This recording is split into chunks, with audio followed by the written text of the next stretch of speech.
Welcome to a brand new episode of the Focus Bee Show.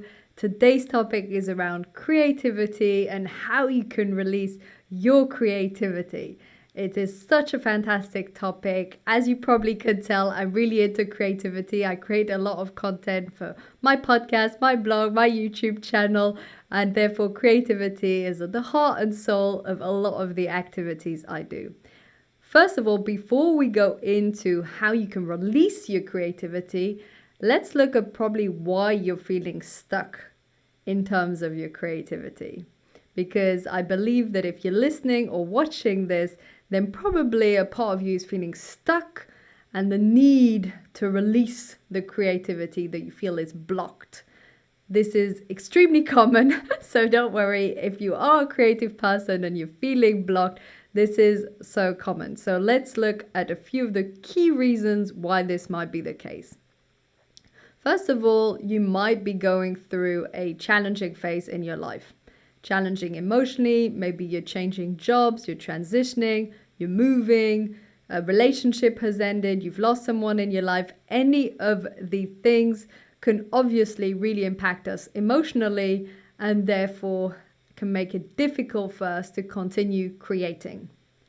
If you were used to creating regularly and had many ideas all the time and you suddenly feel stuck, this could be linked to this challenging phase you're going through. So in those moments, just have that awareness and that acceptance that this is not your usual type of situation and that it's perfectly understandable that in these types of situations, it is a struggle for you. That could be one reason, but there are many other reasons. Fear of imperfection, for instance, is a very, very common barrier and obstacle. So for those of you who are either high achievers or perfectionists, it can be very challenging for you to tackle a creative project because perfection and creativity don't go really well together. As you might have told, whether you're writing a book or doing a painting and a drawing or any other type of creative activity, creating content online, any of these things can hardly really be perfect. There'll always be room for improvement, for a different word, for a different image. It's never quite perfect. So if you have a fear of imperfection, this could also be holding you back. Another reason, and I believe this is probably one of the most common reasons, is not taking enough time to rest or to play. Because if you're always acting on that left brain and functioning on a logical perspective and go, go, go and thinking all day and not having any mental space or rest, then your brain is overcharged and can't have the room for creation. You've probably noticed that you get your best ideas in the shower or when walking. This is because your brain is finally resting. So if you're not resting at all, it is not a surprise you're not getting any creative ideas. Also, if you're not playing, which is different. And this means taking time out to just do something fun, just quickly do a drawing, reading a novel, anything that enlightens you and you find fun, doing some sports, going out with friends, something that you find enjoyable. So rest and play. And the last reason why you might be feeling stuck creatively is if you've just gone through a big creative period. I know this has already happened to me many times where I create a lot of content in one go and then my brain just sort of saturates and blocks and I can't seem to have a single idea for another post, another video, another podcast episode.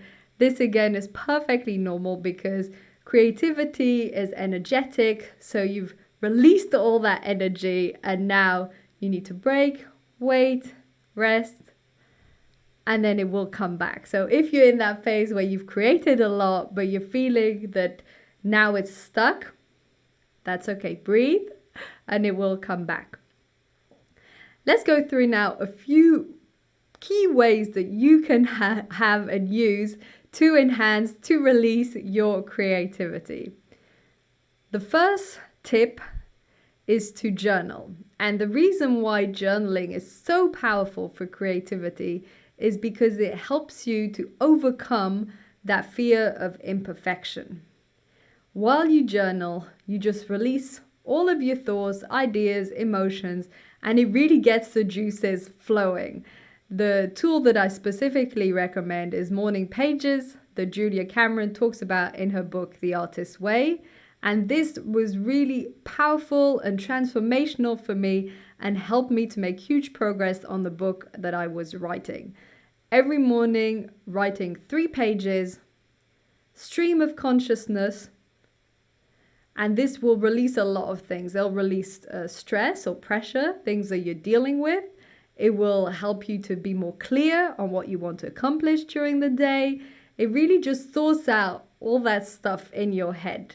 And it's recommended by Tim Ferriss and many other people in the personal development world. It comes up time and time again, and there's a reason for this. It is so powerful to journal in the morning or in the evening, and the Morning Pages is a great example to release that creativity and to release that control, because perfectionism and control go together. And therefore, when you're just journaling and not trying to control the response coming out, it will make it a lot easier for you to be creative. So that was the first tip, journaling. The second tip, and this is pretty obvious given the reasons I mentioned why you're probably feeling stuck, is to be restful, to take a rest, to take a break. And this is because, as I mentioned earlier, when we're working under pressure, when we're working continuously, then we don't allow our brain the time, the mental space to regenerate and to get these ideas. So rest is super important. You might need to even take a weekend away or a long walk in nature for a couple of days or a week to really get all that creativity to come back. And last but not least, to seek new experiences or have new conversations with people, or even just listening to new podcast episodes or audiobooks or reading. I found that in the past, this has been one of the main ways that I have gotten creativity back, if we can think of it going, although it never goes, of course.